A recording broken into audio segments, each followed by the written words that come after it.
Hola chicos, en esta sesión hablaremos sobre la dinámica de fluidos, más conocido por nosotros como la hidrodinámica. Los indicadores de desempeño de esta sesión es que usted utilice el principio de continuidad o el teorema de Bernoulli en situaciones contextualizadas en nuestro ámbito. Que usted determine el caudal o gasto de un fluido en un sistema ideal a partir de situaciones en contexto, y que usted aplique ya sea el teorema de Bernoulli o el principio de continuidad para determinar la rapidez de un fluido en un sistema ideal. La estructura de esta sesión será la siguiente. Primero veremos algunos conocimientos previos como las características de los fluidos que vamos a estudiar, los tipos de sistemas, algunos principios de conservación y algunas ecuaciones que nos van a ser útiles para el desarrollo de esta sesión.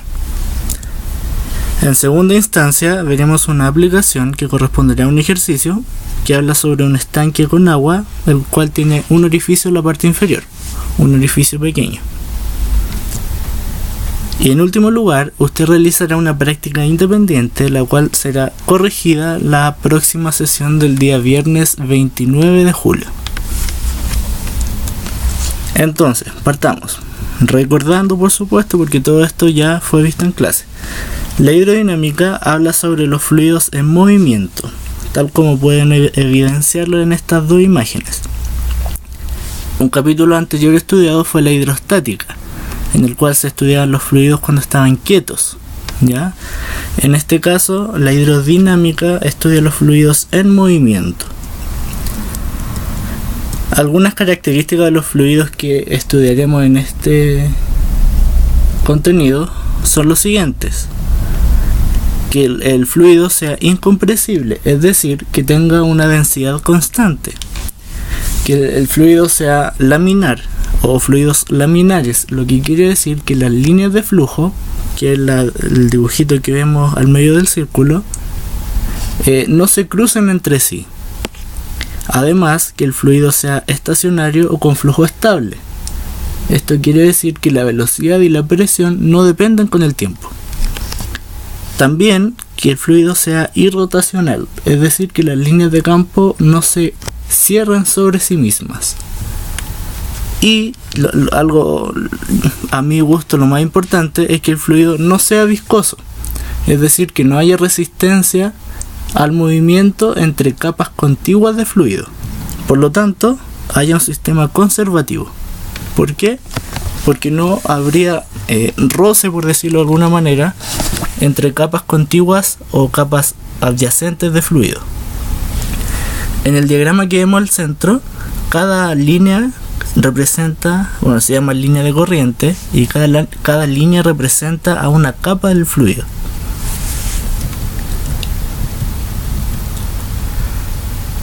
La viscosidad, aquí tenemos un diagrama, aparece como producto de la interacción de las aparece como producto de la interacción de las moléculas del fluido cuando éste se mueve a través de un ducto en los flujos laminares y turbulentos, ¿ya? Es decir, se debe al rozamiento interno del fluido.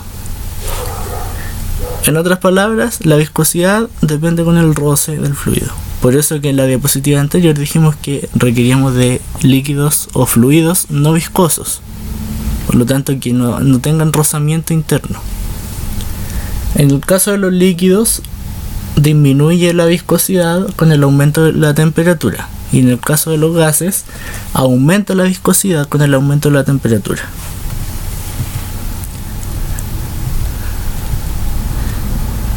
Un tubo de flujo es lo que van a ver en la siguiente imagen. Dicha gráfica es lo que se le conoce comúnmente como tubo de flujo, y está formado por líneas de flujo adyacentes que corresponden a un fluido en movimiento. Es decir, cada línea es una capa del fluido, que si ven ustedes no se mezclan entre sí y cumplen con todas las propiedades que ya vimos anteriormente. Cada línea representa una capa del fluido, la cual se llama línea de corriente. Y la velocidad del fluido es siempre tangente a la línea de corriente de la capa del fluido. En condiciones ideales, en el movimiento de un fluido se cumplen los siguientes principios, que son 3: conservación de la masa, conservación de la cantidad de movimiento y conservación de la energía. La conservación de la masa quiere decir que la cantidad de fluido que entra por el lado izquierdo es la misma cantidad de fluido que sale por el lado derecho. Por consiguiente, dijimos que no había roce, por lo tanto se conserva la energía, y por lo tanto se conservará la energía cinética, y por lo tanto la misma velocidad, por lo tanto se conservará además la cantidad de movimiento o el momentum lineal del sistema.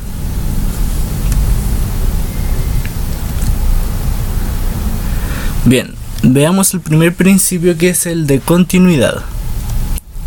En el siguiente diagrama, o tubo de flujo como lo denominamos anteriormente, podemos establecer una zona 1 con un área 1, A1, y una zona 2 con un área A2. Por el área 1 ingresa una cantidad delta M1 de masa y sale una cantidad delta M2 de masa por el área 2. ¿Sí? Ahí está el área 1 y el área 2. El área 1 se asocia a un delta X1 cuando ingresa la cantidad de masa. Es como cuánto se desplazó lo que había en el tubo. Y también lo podemos asociar en el área 2 con un delta X2. En base a esta suposición y a estos conceptos, nosotros sabemos que, dado el principio de continuidad de la masa, o sea, el principio de conservación de la masa, establecemos que delta M1 es igual a delta M2. La masa sabemos que es el producto de la densidad por el volumen. Por lo tanto, densidad por delta volumen 1 es igual a densidad por delta volumen 2. El volumen sabemos que es, en este caso, el área del círculo, por ejemplo, del círculo rojito A1, por el delta X. Por lo tanto, reemplazamos como delta V1 como A1 por delta X1, y para delta V2 lo mismo, A2 por delta X2. Ahora, como sabemos que el fluido está en movimiento, podemos relacionar delta X con delta V por tiempo del siguiente modo: densidad por A1 se mantiene al igual que arriba, y delta X1 lo reemplazamos como V1 por delta T, y al lado derecho se mantiene densidad y A2, y delta X2 lo reemplazamos por V2 por delta T. ¿Qué hay de igual a ambos lados? La densidad y delta T. Por lo tanto, las podemos simplificar y llegamos a la siguiente ecuación: que el área 1 por la velocidad que lleva el fluido en el punto 1 es igual al área 2 por la velocidad que lleva el fluido en el punto 2. Es decir, como disminuye el área en el punto 2, debe ir moviéndose mucho más rápido que en el punto 1. Y esto es lo que se conoce como principio de continuidad.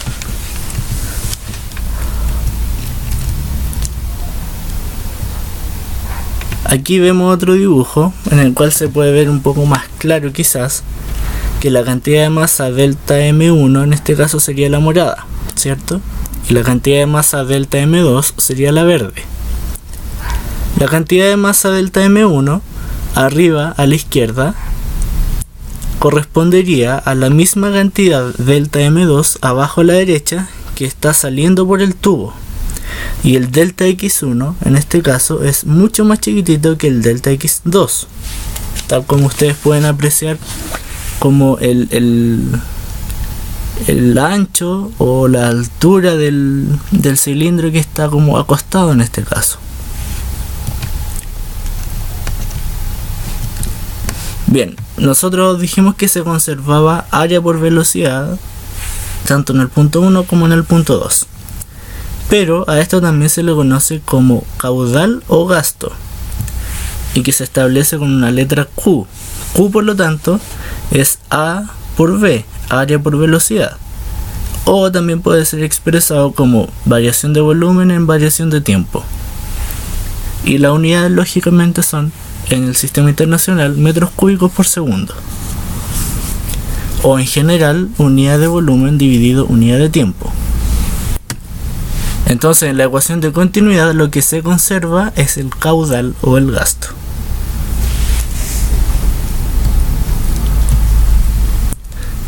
Bien, ahora vamos con el teorema de Bernoulli, que es como la segunda parte de la hidrodinámica que estudiamos nosotros. En el siguiente dibujito vemos una cañería, ¿sí?, que tiene una cierta curvatura. En el punto 1, abajo a la izquierda, vemos que está asociado con un área A1, con un delta X1, con una fuerza 1, con una presión 1. ¿Por qué? Porque nosotros decimos que está, por ejemplo, en el caso de estar abierta la cañería, P1 correspondería a la presión atmosférica, ¿sí? Y P2, arriba a la derecha, también correspondería a la presión atmosférica. De modo que se cancelarían esos dos factores. Pero no siempre es así. Entonces hay que considerar la magnitud de la presión 1 y de la presión 2 que tenga el sistema. Y como sabemos, cuando se aplica una presión en un cierto área, existe una fuerza, ¿ok?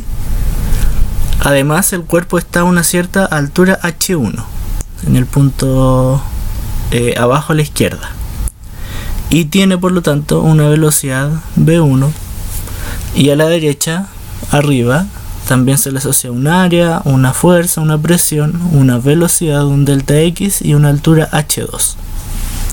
En estos casos, H1 es distinto de H2, ¿ok? Y son distintas de cero. Bien, como dijimos, al aplicar una presión sobre un área, la asociamos a una fuerza, tal como indica la siguiente fórmula. En el punto 1, por lo tanto, habrá un cierto trabajo aplicado en el punto 1. ¿Por qué? Porque es una fuerza que se aplica para que el fluido se desplace una distancia delta X1. Por lo tanto, el trabajo 1 será la fuerza 1 por delta X1. Es decir, presión 1 por área 1 por delta X1. Es decir, presión 1 por variación de volumen. Y al lado izquierdo establecemos lo mismo, con la salvedad de que este trabajo se opone al movimiento, por lo tanto es con signo negativo. Por lo tanto, el trabajo aplicado por las fuerzas podemos resumirlo como el trabajo 1 más el trabajo 2. Y por lo tanto, factorizando por delta B, nos queda P1 menos P2 por delta B. Es decir, la diferencia entre las fuerzas, entre las presiones 1 y 2 por la variación de volumen. Que como ya sabemos desde hace unas cuantas diapositivas es constante.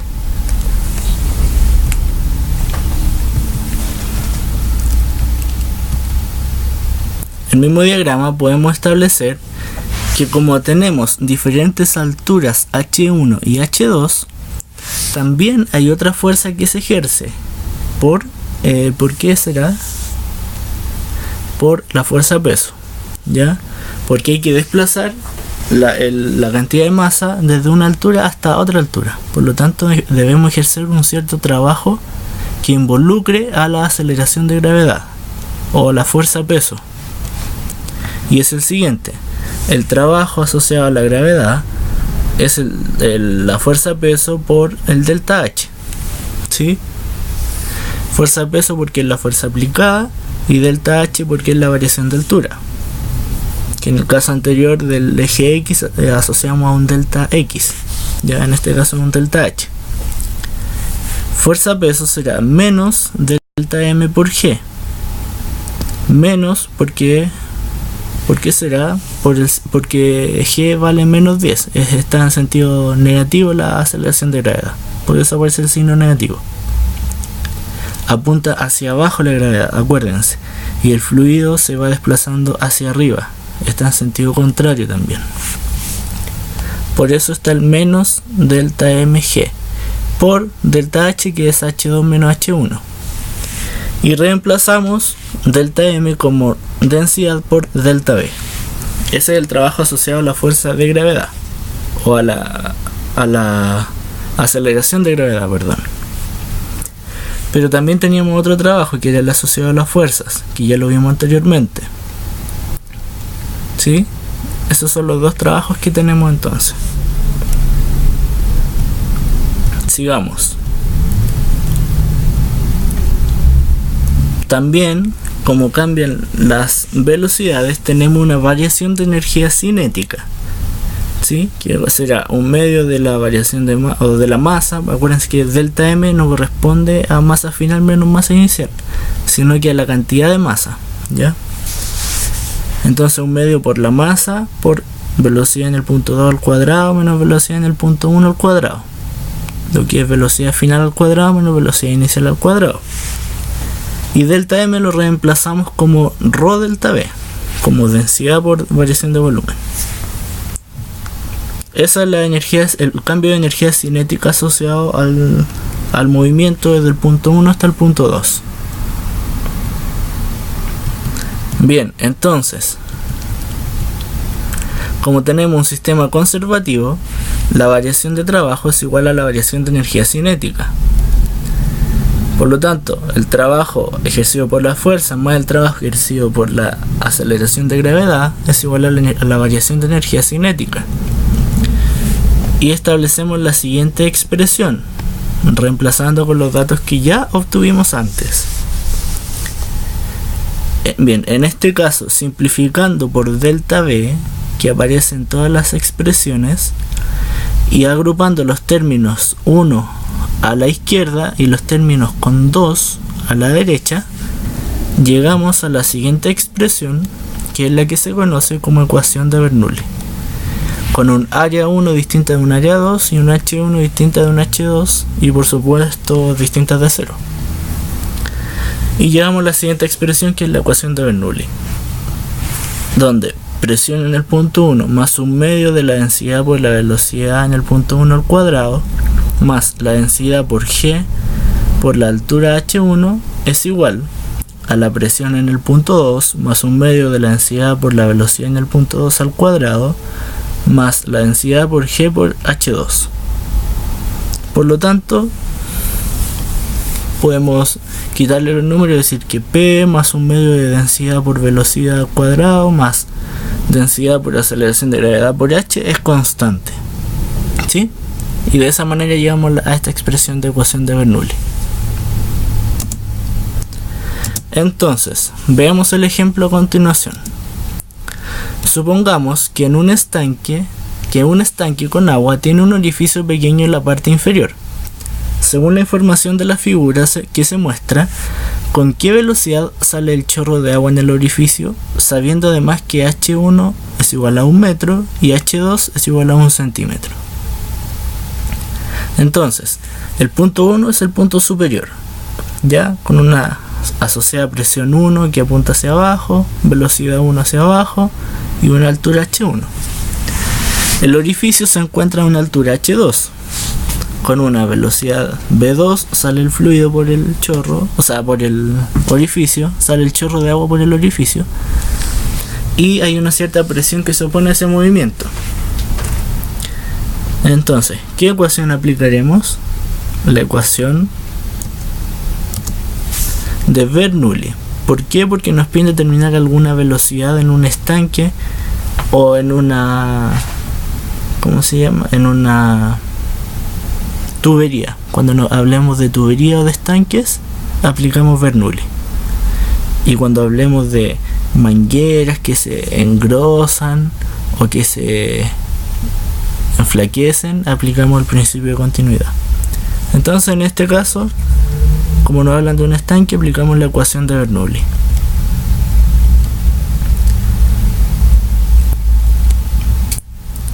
Esta era la ecuación de Bernoulli en general, ¿cierto?